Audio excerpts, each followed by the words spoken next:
Good morning, everyone. We are Markie Washington, Jordan Lamb, and Ernesto Gomez, and today we are presenting on the topic of endings, a thoughtful look at death, dying, and grieving as a part of human development.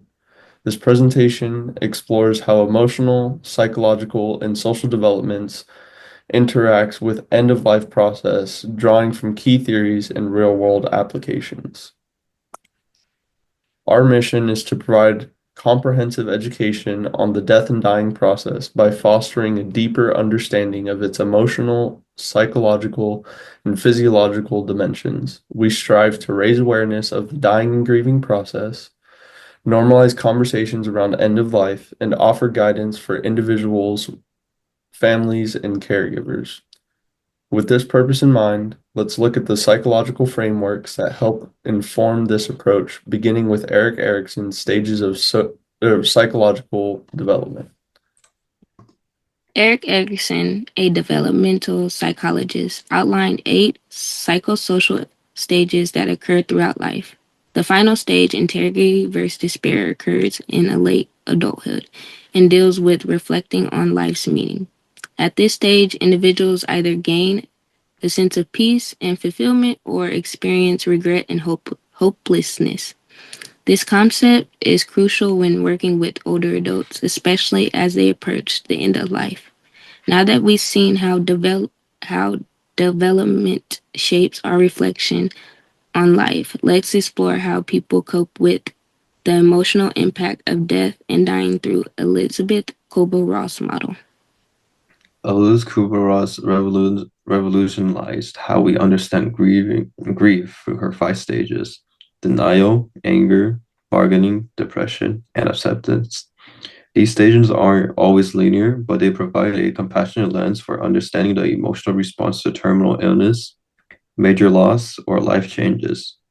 Let's now look at how these theories are applied in real-life career paths, starting with healthcare and therapy professions.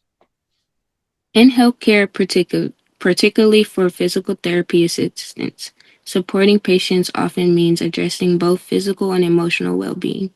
PTAs help older adults reclaim purpose and dignity, directly tying into Erikson's final stage. They also encounter grief-related responses from patients, and by understanding Kubler-Ross model, they can offer more compassionate care. Similar behavioral therapists help clients process emotions and life reflections using therapeutic tools like CBT and mindfulness. But it's not just healthcare professionals who deal with loss and transition. Entrepreneurs and business leaders face these challenges too. Let's take a look. Entrepreneurs approaching the end of their careers may wrestle with legacy, closure, or even loss of identity, classic elements of integrity versus despair. They also experience grief during failed ventures or business transitions, going through denial, anger, and acceptance in their own way. Recognizing these emotions can help them move forward with purpose and resilience, and to support others doing the same. As we reflect on these applications, let's reconnect with how these ideas reinforce our mission.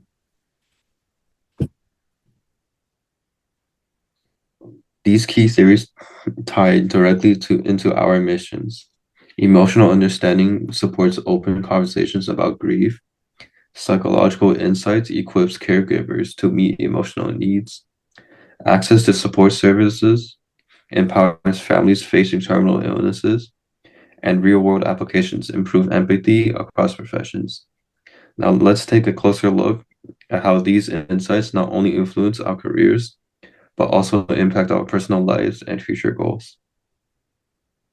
Personally, this project has encouraged us to engage in more open and honest conversations about mortality within our families and communities. Professionally, it enhances how we approach clients and coworkers with empathy, especially in high stress environments. We also suggest areas for future exploitation, including cultural perspectives on death, managing digital legacies, teaching grief literacy in schools. As we close, let's summarize the heart of what we learned and why it matters. In closing, death and grief are deeply human experiences, but they do not have to be isolating ones. By using frameworks from Erickson and Kubler-Ross, we could better support others through life's hardest moments, whether in healthcare, therapy, business, or our personal lives. Understanding endings helps us bring more meaning, empathy, and dignity to the people we serve. Thank you for your time.